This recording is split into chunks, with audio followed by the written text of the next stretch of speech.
ప్రతిపక్షాల కుట్రతోనే సీఎం రేవంత్ రెడ్డిపై దుష్ప్రచారం చేస్తున్నారని ఆరోపించారు మంత్రి పొంగులేటి శ్రీనివాసరెడ్డి. తెలంగాణ రాష్ట్రం అప్పుల్లో ఉంది కాబట్టే అప్పు ఉందని చెబుతున్నారన్నారు.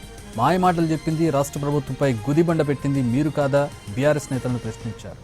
అప్పు అంతా మీ ఘనకార్యమే గురువు గారు కేసీఆర్పై సెటర్లు సంధించారు మంత్రి పొంగులేటి.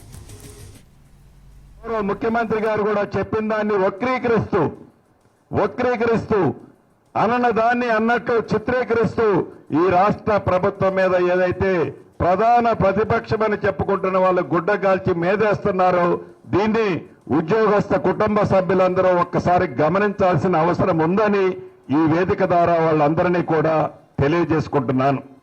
ప్రధానంగా ఏం తప్పుంది?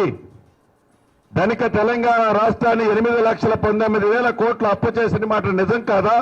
అప్పుందని చెప్పటం తప్పేమవుతుంది? ఏమి ఈ రాష్ట్రాన్ని చిన్నబెచ్చుకున్నట్టు అవుతుందా? మీలాగా 8,19,000 కోట్ల అప్పు మీరు చేస్తే ధనిక తెలంగాణ రాష్ట్రాన్ని లోన చిరిగిన షర్ట్ వేసుకొని పైన ఒక మంచి షట్టర్ వేసుకున్నా లేకుంటే మంచి కోట్ వేసుకొని అద్భుతమైన డ్రెస్ వేసుకున్నానని మాయ మాటలు చెప్పడం ఈ ఇందిరమ్మ ప్రభుత్వానికి రాదు. అప్పున్నది కాబట్టి అప్పుందని చెబుతున్నాము. అప్పుని అప్పనకపోతే అది పచ్చి అబద్ధం అవుతుంది. ఈ రాష్ట్ర ప్రజలకి ద్రోహం చేసినట్లు అవుతుంది. అటువంటిది అప్పుందని చెప్తున్నారు, మార్కెట్లో మన్ని చిన్నపుచ్చుతున్నారు, మార్కెట్లో మన్ని డిగ్రేడ్ చేస్తున్నారు, మాయ మాటలు చెప్పి మళ్ళీ అప్పు పుట్టించుకోకుండా చేస్తున్నారని చెప్తున్నారు.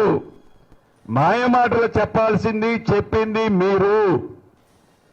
దొరికిన కాడల్లా దొరికినంత వడ్డీకి తీసుకొచ్చి రాష్ట్ర ప్రభుత్వం మీద ఒక పెద్ద గుది బండని పెట్టింది ఆనాటి మీ ప్రభుత్వము.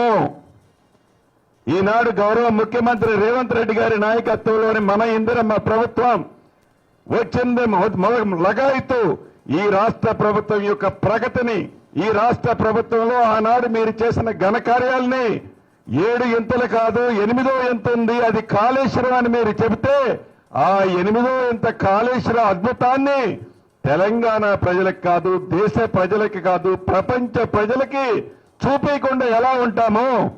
8వ ఇంతని చెప్పింది మీరే కదా. 8వ ఇంతని చెప్పి కష్టపడి చెమటోడ్చి 1,20,000 కోట్లు పెట్టి 8వ ఇంత అద్భుతంగా కట్టానని మీరు చెబితే మీరు పేరు ప్రఖ్యాతుల్ని ప్రపంచవ్యాప్తంగా చెప్పకుండా ఈ ఇందిరమ్మ ప్రభుత్వం ఎలా ఉంటుందని మీరు అనుకుంటున్నారు అని ప్రతిపక్ష నాయకుల్ని అడుగుతున్నాను. కట్టిన కాళేశ్వరం కూలిపోతే అప్పులో పావలా వంతు కూడా కట్టకముందే కూలిపోతే కూలిపోయిన ప్రాజెక్టును గురించి కూలిపోయిందని చెప్పడం కూడా తప్ప, అది మీ నిర్వాహకమని చెప్పడం తప్ప, మాట్లాడితే టక్కరి మాటలు, మాయ మాటలు, అబద్ధాలని నిజం చేయాలని తాపత్రయపడటం, నిజాలని అబద్ధాలుగా చిత్రీకరించాలని ఉవ్విళ్ళూరటం మనం ప్రత్యక్షంగా చూస్తాం.